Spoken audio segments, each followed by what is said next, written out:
كسعد الذي فتح العراق لم يقاتل معه وكذلك أصحاب معاوية وبني أمية الذين قاتلوه وفتحوا كثيرا من البلاد الكفار ونصرهم الله. اب وہ ایک مادی مرحلے پر آ گیا، کہنے لگا کہ روایت اللہم وال اس وجہ سے بھی صحیح نہیں ہو سکتی کہ اگر ہم اس روایت کو صحیح مانیں گے تو صفین میں تو مولا کو کامیابی نہیں ہوئی، بلکہ بنی امیہ اور معاویہ نے تو پھر بعد میں بہت زیادہ جو ہے وہ اسلامی فتوحات کو کیا، اور جن لوگوں نے مولا کی مدد نہیں کی، مثال کے طور پہ سعد بن ابی وقاص اور دیگر، تو انہوں نے بھی اس کی مدد نہیں کری، تو مولا وہ تو ناکامیاب نہیں ہوئے. وہ بھلا ابن تیمیہ تم کس طریقے سے جانو کہ یہاں بات دنیاوی کامیابی اور کی تھوڑی ہو رہی، بلکہ یہاں تو بات اخروی کامیابی اور ناکامیابی کی ہو رہی ہے. ورنہ تو کتنے ہی رسول کے دشمن تھے، کیا سارے کے سارے ختم ہو گئے کیا؟ یعنی آج ان کا نام جو ہے وہ محفوظ نہیں، لیکن کیا یہ بنو اسرائیل کے لوگ نہیں تھے جو 70 انبیاء کو ایک دن میں مارا کرتے تھے؟ تو کیا تم وہ بولو گے وہاں پہ انہوں کو کامیابی نصیب ہو رہی ہے؟ پھر تیسری وجہ یہ بتائی کہ عجیب یہ جملہ دیکھیں، واقعتاً عجیب جملہ ہے. تیسری وجہ یہ بتا رہا ہے کہ اللہم والی من والا وعادی من عادا، کہ اللہ اس سے محبت کر جو علی سے محبت کرے، اس سے دشمنی رکھ جس سے جو علی سے دشمنی رکھے. مخالف لاصل الاسلام، اصل اسلام کی روح سے مخالف ہے، خلاف ہے اس کے. ناسبی پن کا بھی ایک حد ہوتا ہے. یہ ناسبیت ایک ایسا پاگل پن ہے جو اگر کسی پر سوار ہو جائے اس سے گلو خلاصی ہونا تقریباً ناممکن ہے. اس کے بعد جو ہے وہ سمجھ لیں کہ وہ پھر اپنے دلائل مزید دیتا ہے. یہاں سے بات ثابت ہوتی ہے کہ دیکھیں یہ کس حد تک نصب ہے کہ آپ ایک چیز کو، ایک ثابت شدہ حدیث کو صرف اس وجہ سے ٹکرا رہے ہیں کہ آپ کے زعم کے مطابق وہ اصل اسلام کے مخالف ہے. تو اب یہ ہے کون ابن تیمیہ؟ ابن تیمیہ کی شخصیت ہے کیا، کون تھا، کیسا نہیں تھا؟ الدرر الکامنہ ہے ابن حجر کی، میرے پاس کتاب ہے، جلد نمبر 1 اور صفحہ نمبر ہے 154. اس میں ابن تیمیہ کے حوالے سے نقل کرتا ہے، اور ابن تیمیہ کے حوالے سے بات نقل ہوئی کہ ابن تیمیہ اس بات کے معتقد تھے کہ امام علی نے 17 جگہوں پہ قرآن کریم کی نص کی مخالفت کی ہے. 17 جگہوں پہ امیر المومنین نے نص قرآن کی مخالفت کی ہے، صفحہ 154 پہ فرماتے ہیں. اور یہاں تک کہ وہ مذہب حنبلی کی وجہ سے اور اس کی حمایت کی وجہ سے بہت زیادہ جو ہے اشاعرہ پہ، جو اشاعرہ جو عموماً اہل سنت کا طبقہ ہے، جو جمہور ہے، ان پر بہت زیادہ جو ہے وہ سب و شتم کیا کرتے تھے. یہاں تک کہ انہو سب الغزالی، یہاں تک کہ انہوں نے غزالی تک کو گالی دی، برا بھلا کہا. تو بات آگے بڑھتی ہے ابن حجر کی، اور صفحہ نمبر 155 پہ جاتی ہے کہ بعض لوگ جو ہے ابن تیمیہ کو منافق بھی کہتے ہیں. کیوں کہتے ہیں؟ کیونکہ ابن تیمیہ کا قول تھا کہ مولا نے جو جنگ لڑی، صفین، نہروان وغیرہ اور یہ جمل، وہ دینداری کی وجہ سے نہیں لڑی تھی، بلکہ وہ خلافت کے طلبگار تھے، اس وجہ سے انہوں نے جنگ لڑی تھی. اور امیر المومنین کا جو اسلام تھا وہ چھوٹی عمر میں تھا. یہ صفحہ 155 پہ فرمایا. میں عربی عبارت اس سے نہیں پڑھ رہا کیونکہ وقت کم ہو گیا ہمارے پاس. ابو بکر جب اسلام لائے تو وہ بڑی عمر میں تھے، تو ان کا اسلام صحیح تھا، لیکن مولا جو تھے وہ چھوٹی عمر میں تھے، غیر بالغ تھے، تو غیر بالغ کا اسلام اصلاً قبول نہیں ہوتا. یعنی وہ جو تھے انہوں نے فل اپنی انٹیلیجنس مینٹل کیپیسٹی کے تحت نہیں کیا تھا، بلکہ وہ جذبات میں اسلام لے آئے تھے. آپ یہ سمجھ رہے ہیں کہ بات کہاں انفلوئنس ہو گئے تھے وہاں پہ. اسی طریقے سے اور دیگر چیزوں میں ہے، جبکہ رسول اللہ کا وعدہ قول ہے کہ ولا یا علی لا يحبك الا مؤمن ولا يبغضك الا المنافق. تو اس وجہ سے بعض علماء جو ہے اس کو منافق بھی کہتے ہیں. اور بات یہاں تک نہیں بڑھتی، پھر لسان المیزان ہے ابن حجر کی، جلد نمبر 8 اور صفحہ نمبر 551 میں وہ کلام کو نقل کرتے ہیں، اور اس میں سبکی کا کلام نقل کرا جا رہا ہے کہ ابن مطہر الحلی کے ترجمے میں لکھا جا رہا ہے کہ ابن مطہر الحلی کے ترجمے میں، علامہ حلی کے ترجمے میں لکھا جاتا ہے کہ جب ابن تیمیہ نے ابن مطہر الحلی کا رد لکھا، منہاج السنہ جو ہے وہ دراصل منہاج الکرامہ علامہ حلی کی کتاب کا رد ہے، اور اس میں انہوں نے کافی روایات جو بقول ان کے علامہ ابن مطہر حلی لائے، کافی ساری روایت اس میں وہ تھی جو صحیح نہیں تھی ان کے نزدیک، لیکن کافی ساری روایت جب ابن تیمیہ نے رد کیا تو صفحہ 551 اور 52 پہ فرماتے ہیں کہ اس میں صحیح روایات جو مولا کے حق میں تھیں اس تک پر چھری چلانے سے باز نہیں آئی، صحیح روایت. اور یہاں تک یہ عجیب جملہ ہے وَلَزِمَ مِن مُبَالِغَتِهِ لِتَوْهِينِ كَلَامِ الرَّافِضِ الافضاح احیانا الی تنقیص علی، کہ بعض دفعہ اس رافضی کے جواب، علامہ ہلی کے جواب میں ابن تیمیہ اتنے آگے بڑھ جاتے کہ امام علی کی توہین میں بھی وہ بات چلی جاتی. یعنی مولا کا سخت گستاخ آدمی ابن تیمیہ.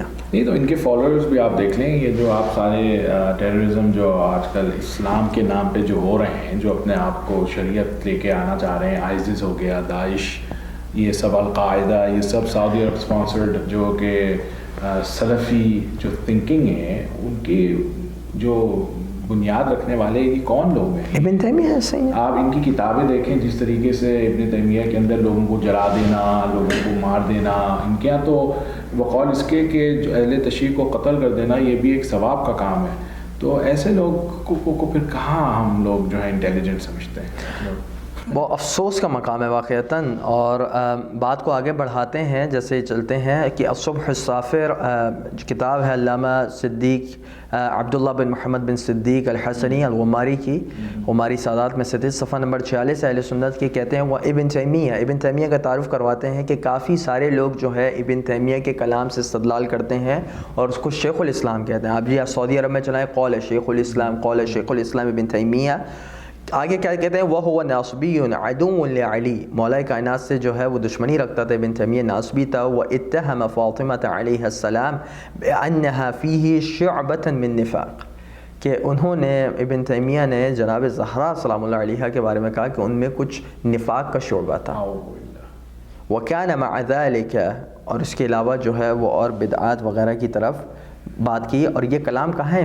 منہاج السنہ میں، منہاج السنہ جلد نمبر 4 صفحہ 243 سے 245 کا میں صرف اسکین لگاؤں گا. اس میں جو ہے جو کلام کیا ہے ابن تیمیہ نے جناب زہرا سلام اللہ علیہ کے خلاف. یقین جانے کہ میرے پاس وقت ختم ہو گیا ہے، ورنہ میں اس کلام کی تفصیل میں جاتا اور آپ کو بتاتا کہ کتنا سخت کلام کیا ہے.